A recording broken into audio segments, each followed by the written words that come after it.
introducing to you guys a new series called Trying Things Out, where we try things and make it happen.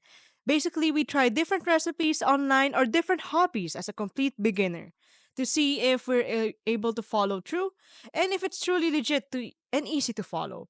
Later at the end of the video, we will rate the difficulty of the hobby or recipe and its availability of the ingredients needed in my area and the equipment needed to succeed in making such an item.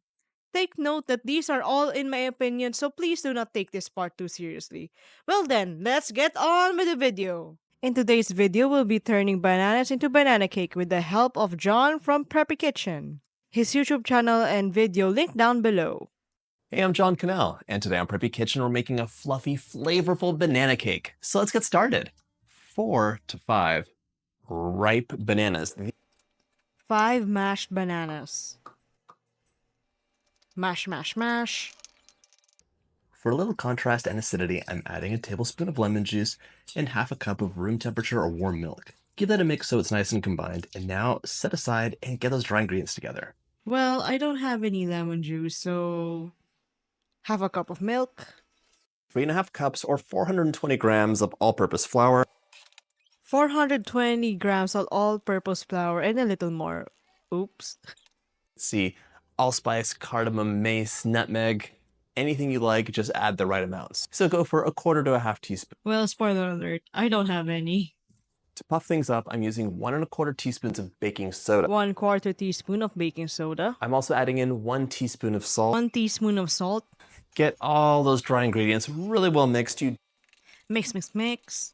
adding 1 cup or 226 grams of softened unsalted butter. 1 butter. Now we're gonna add 1.5 cups or 300 grams of granulated sugar. Well, I don't have any of that. So, light brown sugar it is. We're gonna mix this on medium-high for 3 to 4 minutes until it is light and fluffy, and you might have to scrape the bowl down. Just keep an eye on it. Mix, mix, mix. And we're gonna add the eggs in one at a time. 4 eggs, 1 at a time. We can add 1 tablespoon or 15 mils of vanilla. 1 tablespoon of vanilla and a little bit more. Why not? To complete our batter, we're gonna alternate in 3 batches the flour with our banana mixture. Mixing all the ingredients together into one big batter. Grab a 9 by 13 inch baking pan. Pour the batter into the baking pan. Our cake is ready to go into the oven 350 for 55 to 60 minutes or until a skewer inserted in the middle comes out clean. Into the oven it goes for 350. Now it's all done. Time for a taste test, guys.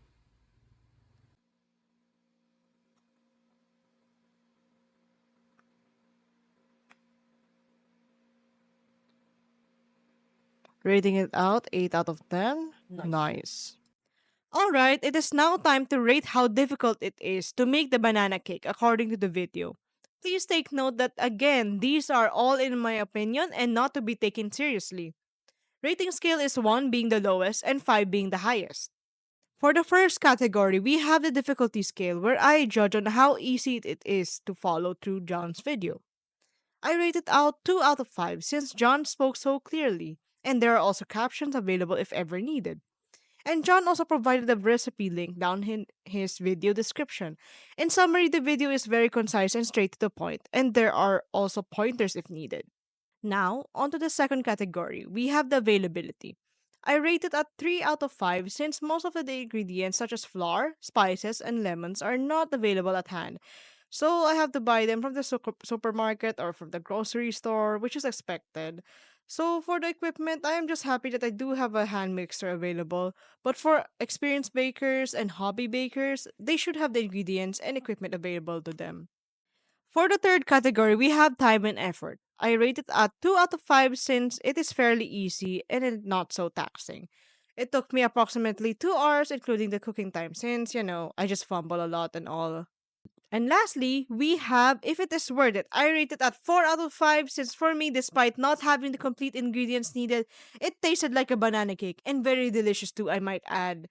If I do have the complete ingredients available, it will taste more heavenly than ever. Thank you so much, John, for sharing this wonderful recipe to us. As always, his YouTube channel and YouTube video link is down below. That is it for today, guys. If you enjoyed this video, please leave a like and subscribe. And thank you guys so much for today, and goodbye.